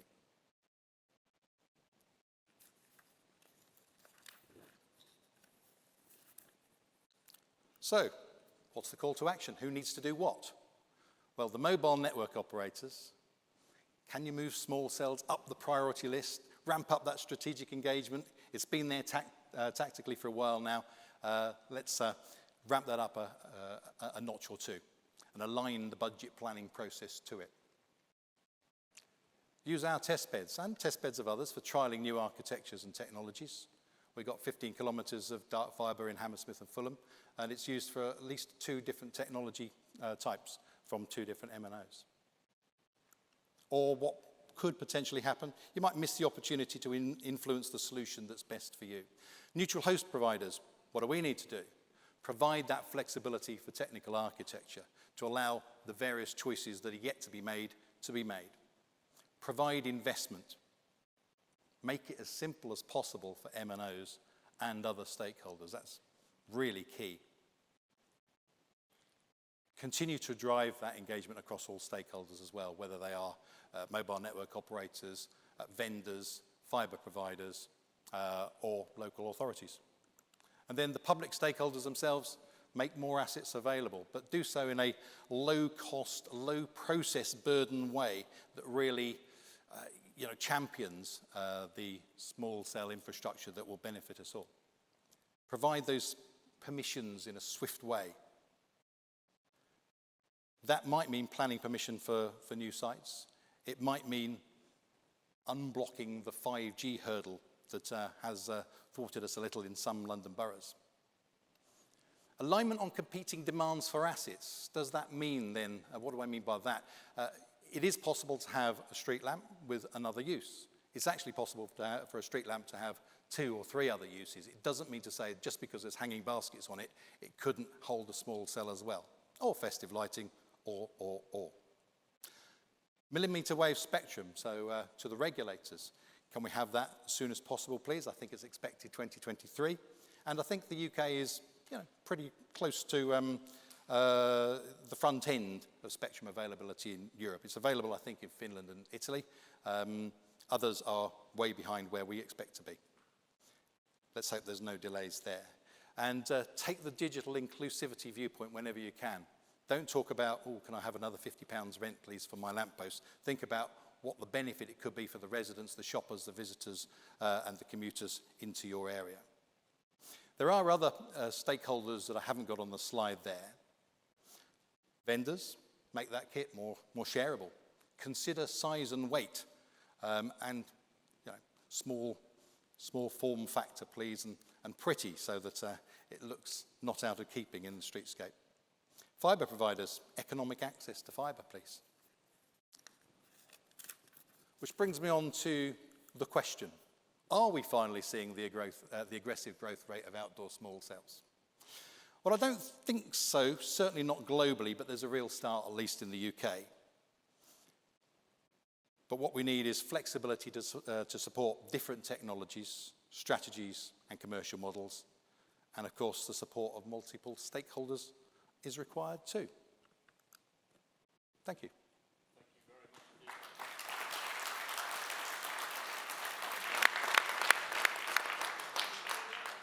Is to invite all the speakers from this session back up to the stage, and we've got about 20 minutes for a decent panel session now.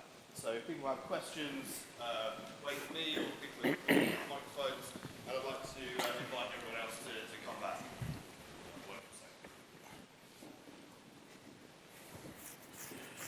Do we sit in the same chairs? So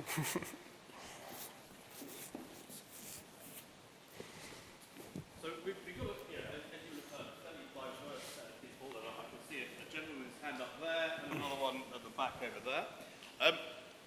I'm going to take the moderator's privilege and ask the first one, though. The sort of the upfront, if you like, banner for this session was talking about global best practice. And I think that we've had a fairly good overview of what's happening in different parts of the world.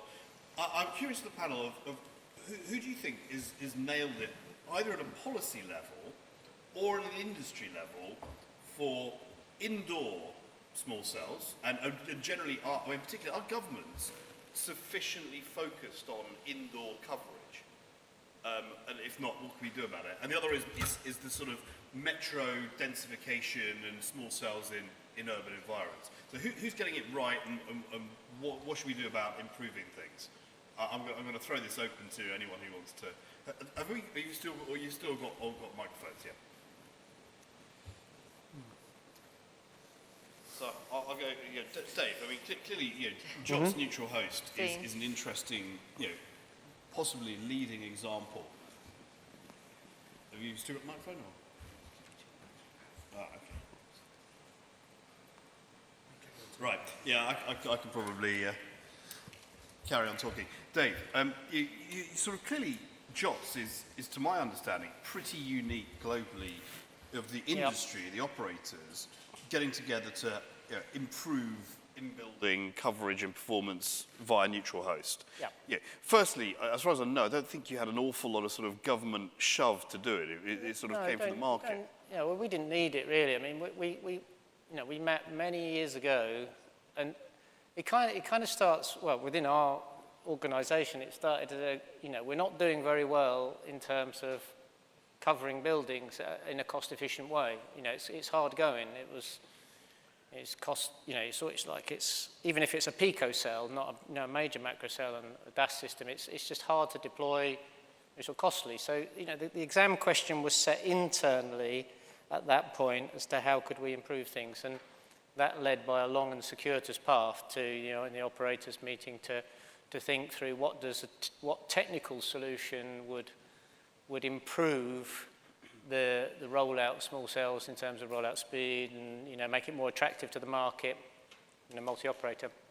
Right, thank you. And that's kind of how it got rolling. It wasn't pushed by anything but a need to improve efficiency, cost efficiency. Thanks. Thank you. So that's interesting. So that's like sort of industry-led. I mean, yeah, do any of the panel have sort of views on should governments take more of a role in, or more of an interest even, in indoor coverage? Particularly given the supposed economic benefits from 5G, a lot of which will be indoors, where you've got robots, whether it's hospitals, factories, wherever. I mean, governments plays the biggest part in the assets part. So when it comes to indoor, usually we are somehow independent from that dependency on assets. So that's why we feel that we have more freedom to drive the industry when it comes to indoor. Outdoor is a completely different story, where we do rely on regulation and local authority permission and availability of the infrastructure in the first place. So that's the nuance between indoor and outdoor. Alastair. Yeah, one of my colleagues in another forum used to regularly say that South Korea was the model for everything 5G, and how they were doing everything pervasively. But we're not doing badly in the UK. We're doing pretty well, I think. And as my colleague Vijay said earlier, we've covered venues with over 1.5 billion annual footfall with shared multi-operator systems. We haven't found regulation has held us up. It's really about the business model, and we've worked closely with the mobile operators to shift the business model away from where we were perhaps a decade ago, where the venues thought they could take money out of the system and charge a premium to get a mobile operator there, to now where we're encouraging the venues to work with the mobile operator. And in smaller venues, the venue pays. And through that model, we've now got multi-operator systems everywhere, from sort of BT Murrayfield Lord's Cricket Ground down to the Savoy Hotel or the Pullman Hotel. The business model is now the business model is, but I'm thinking more, should there be more interest from government of, right, how many buildings have good indoor connectivity, and what can we do to promote more of them getting it? Because I was thinking of sort of Mark's, whatever the number of billions of trillions of GDP, we can debate the numbers. But if you took the numbers from Ericsson earlier, 80% of that is going to be from indoor applications. So I would have thought at some point, whether it's the US government or the EU or the UK, is going to wake up and going, hang on a second, we're depending on $2 trillion of supposed GDP uplift indoors, and we don't even know, do buildings have coverage, and do we have anything in place to improve it? I don't know. Well, I think one comment I would make is if we look at what the US has done by allocating the CBRS spectrum, that will enable the building owners to be able to deploy their own networks if they want to be able to do that. And we're in early stages of this, and George talked about some of the challenges that we're seeing today. Operating a 3GPP-based network is a bit more difficult than Wi-Fi. Yeah. And so there's a learning curve with the system integrators, building owners, et cetera. So having that spectrum available is one step a government entity could take to say, how do I really push forward the deployment in building? And so that could lead to a more competitive landscape where the operators say, well, if there's a demand within this building, then I can put additional resources into either a neutral host or their own networks that they install. Thanks. Louise. Yeah, so I think it's a really good question. And I think when you're thinking about indoor coverage, you can come at it from two ways. So if you're thinking about bespoke private networks, then, in our wireless infrastructure strategy, we're very much thinking about, are there any barriers to deployment of private networks? And, obviously spectrum is an important issue, and we've discussed that, the UK's not in too bad a place on spectrum, might be some, room for improvement. And we're also thinking of barriers to adoption, or at least, what we could do to encourage adoption or, use, and you talked about, some of the complexity. But then the other aspect of indoor coverage is the outside-in networks and the coverage from the national networks, if you like. And I'm not sure, it's complex.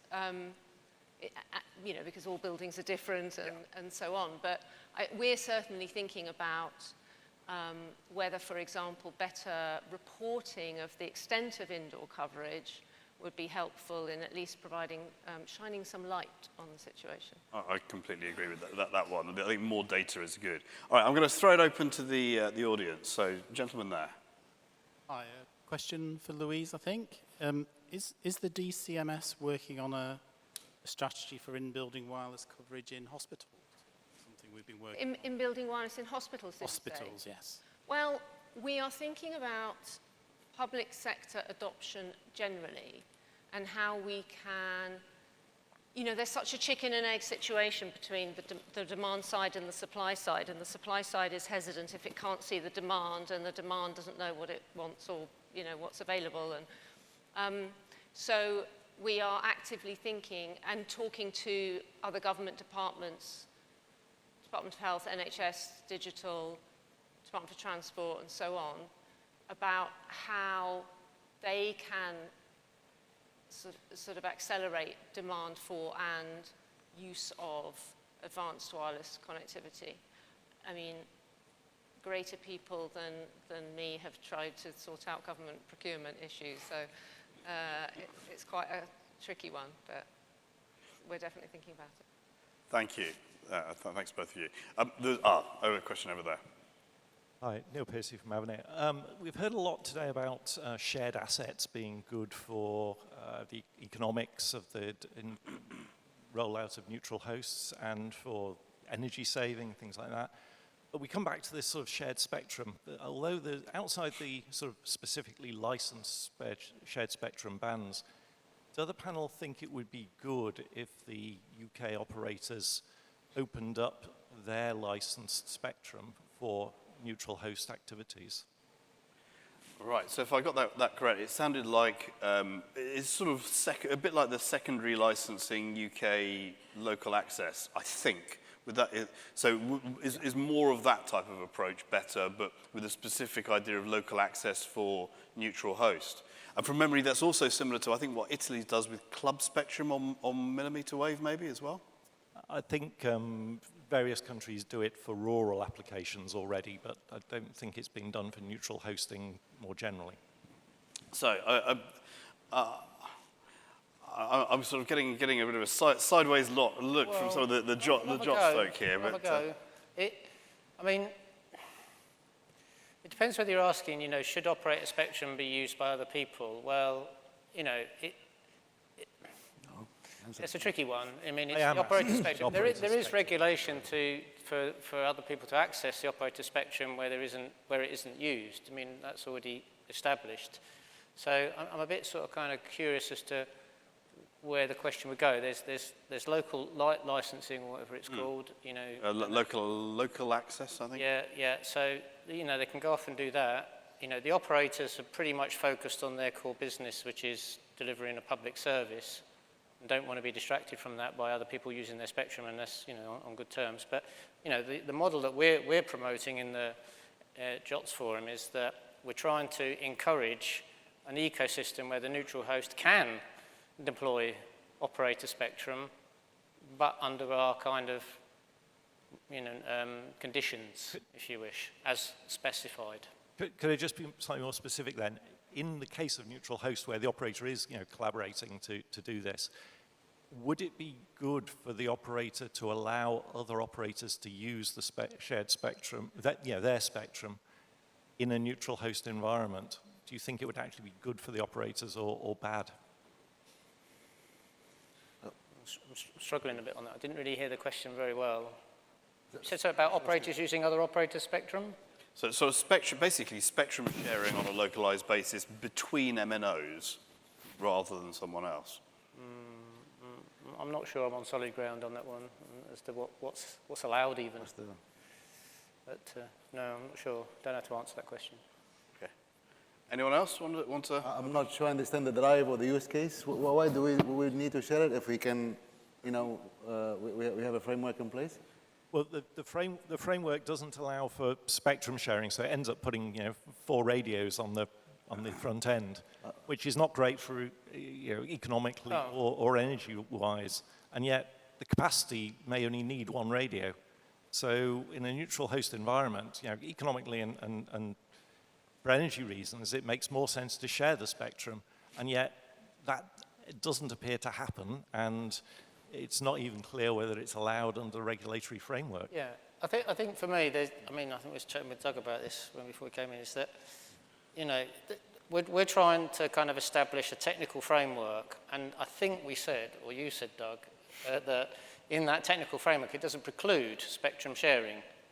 But I don't think it's really the JOTS Forum's job to decide whether that's allowed or not allowed, or is it commercial or not commercial. Sorry, go for it, Alastair. Otherwise. Well, just a couple of quick points. So firstly, Ofcom has put in place the framework for local access licenses, and we've tested that by signing MOUs with 2 mobile operators for spectrum for a private network, where we're the preferred bidder, and we've got the cooperation of 2 mobile network operators, so it does work.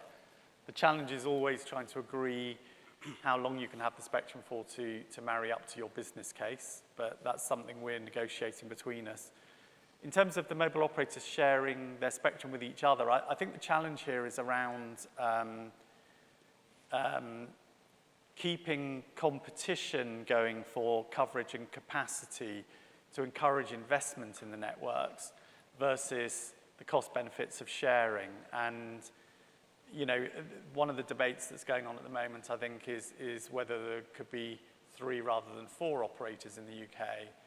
And I suspect that the competition authorities would like to continue, if that were to be the case, they'd like to continue to see 3 networks rather than 1 network, because if the operators are competing to provide 5G networks and coverage, then therefore they're investing more in the infrastructure. So there's a balance between investment and competition. I completely agree. One of the things I'm expecting to see over a sort of 5 to 10 year view is more of a move to a more fluid secondary marketplace for spectrum in one form or another. You get that a little bit with CBRS in the US, where you've got some of the licenses being sort of parceled up, and I think that we might eventually get a trajectory towards that. Yeah, you obviously some markets you get leasing. If you've got a mine in the outback in Australia, you can lease spectrum in the middle of nowhere. And I think that at the moment, though, it's a very one-off, you know, lots of lawyers, lots of individual contracts. There's no sort of nice, you know, Amazon style, here's a nice web page, put your credit card details in. But I think that's the sort of 10-year goal, and the question is what the steps are in between. Any more? There's a question there, I think, and then Paul. So there's one on the side of the room, yeah. Hello, Andy King from Wireless Infrastructure Group. One of the topics that hasn't been mentioned but is a key barrier to rollout in the UK is the rates charges for telecoms infrastructure on streetscape assets. And I'd be interested to hear what the panel thinks the UK government might do to help simplify the situation and remove that barrier, and particularly Louise's insight into what the UK government might have in mind and might be implementing. Louise, I think that's probably targeted at you. Yeah, I'm happy to take that. So the way that rates are assessed is usually I say usually because there's a few different ways of assessing rates, but it relates directly to the rental paid for a site. And so what you're paying for rental for a macro site is going to be an awful lot more than what you pay in rental for a small cell site. So, and I think the rateable value that they apply is approximately 50% of the rental. So if you're paying 100 quid for a lamppost, your rates bill should only be 50 quid. Yeah, if I just pick that up, unfortunately... I've got a feeling we might need to take this offline, but anyway. Unfortunately, the first non-domestic rates bills I've received for small cells have been with a rateable value of 2,800 per annum, which means nearly £1,400 per And you annum haven't been paying value. twice that rent for those sites? No, those are on sites that are only being paid a peppercorn rent. I think the way it's done, you know, there are different methodologies, as you say, and they try and include the rental value of the network, not the lamppost you're using. And I think the point really is it's a break on investment. Well, I mean, I'm very interested to have this conversation offline because... Thank you for the question. Yeah, no, that's, well done, I completely agree. It's like we don't want business rates. We in DCMS don't want business rates to be a barrier to investment in 5G.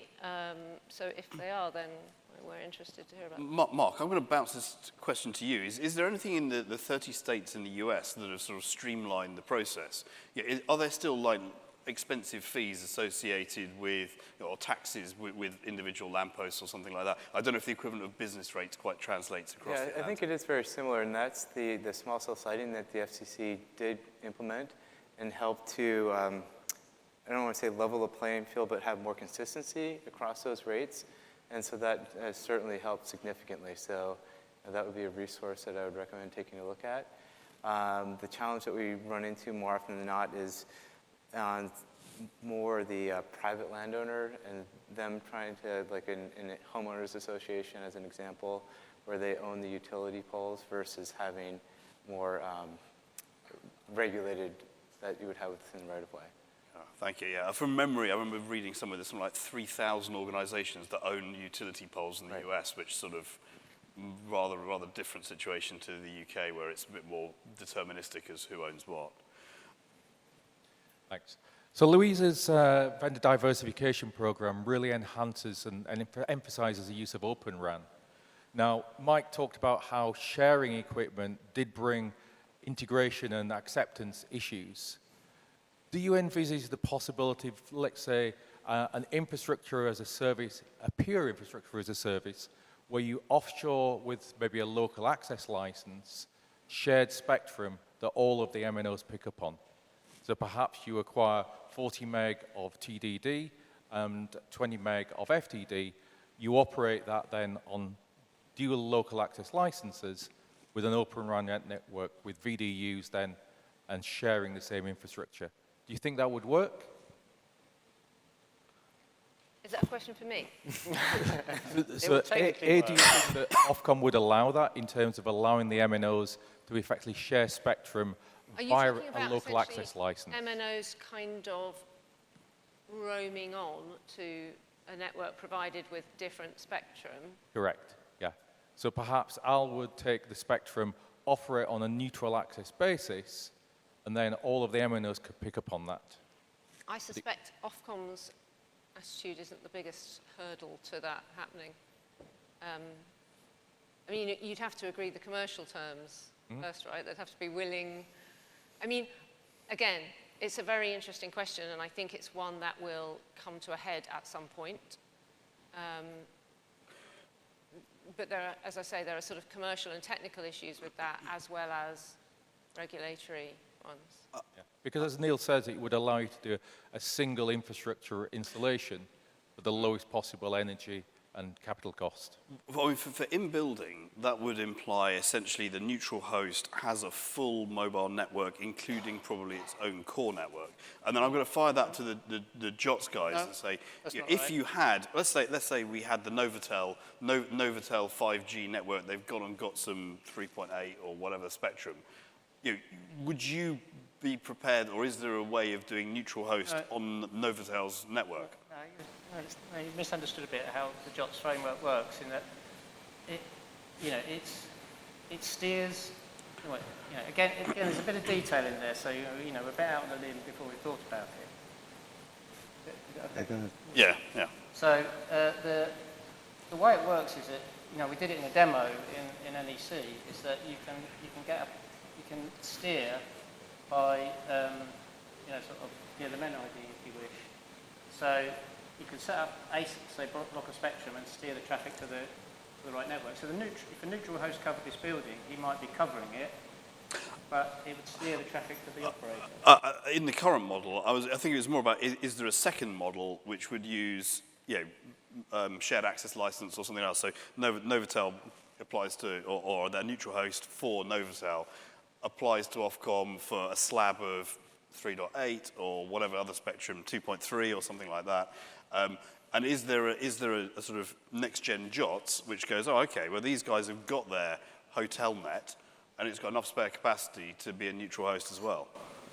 That's a private network. If it's got a core, it's essentially a private network. So we're a bit at odds there, because we're saying that we can steer traffic to the core. I mean, they might have a private network, but they could. So, so we're a bit at odds. So that if somebody has a core, then they've got a private network. But what we've been saying is that the solution steers the traffic to whichever core should accept the traffic. So, depends how you view it. It's one of those things that I'm wondering whether the CBRS model is interesting, because there you can have a private network which has neutral host as a secondary application, or you can have a neutral network that has private as a secondary application. So it sort of works in both directions, whereas in the UK, it's pretty unidirectional, it seems to me. Yeah, we're agnostic or ambivalent or whatever. There are some real technical kind of challenges that you've got to get over as well with that. With all of these situations where we're talking about, additional shared spectrum, additional carriers, additional layers to try and get users onto and off of. One of the biggest issues with any small cell is how do you get users onto them? And if you have a very fragmented set of carriers used all over the place by different providers, how do we signal that? How do we get off the macro and onto that? Or do carrier aggregation between macro and... Yeah, there's a question there. How are we doing on time? Anthony from Adver. So, yeah, I was kind of taking a leap of faith as to where that discussion was going to go around the core being deployed onto the premise, and just reflect on other geographies. Other geographies have regulatory positions where they actually dictate that private 5G networks should have a core network established on premise rather than hosted off premise. And I was wondering, kind of a slightly different mindset from neutral hosting, because the slides I was seeing earlier in the day suggest that some of the operators may be thinking of delivering a private network using their own public network. So I don't see that regulation in the UK, but is that something that is being considered or contemplated? I'm seeing some stony faces on that one, so I think we could probably draw our own inferences at the moment, or a sort of a no comment. We have just about enough time for one last question, if anyone has it. Otherwise, I will wrap up and allow people to head in the direction of the bar. I thought that would have that effect. Right. Thank you all very much indeed, and thank the panel one last time. And I suspect there may be an announcement from the organisers about arrangements for this evening, but otherwise, I'd like you, the panel, you're free to leave, as indeed everyone else. Are there any announcements that the organisers would like me to make? I think the dinner is at 7, I believe? Apparently. Right. That's what it says here. So thank you all very much indeed. Bye.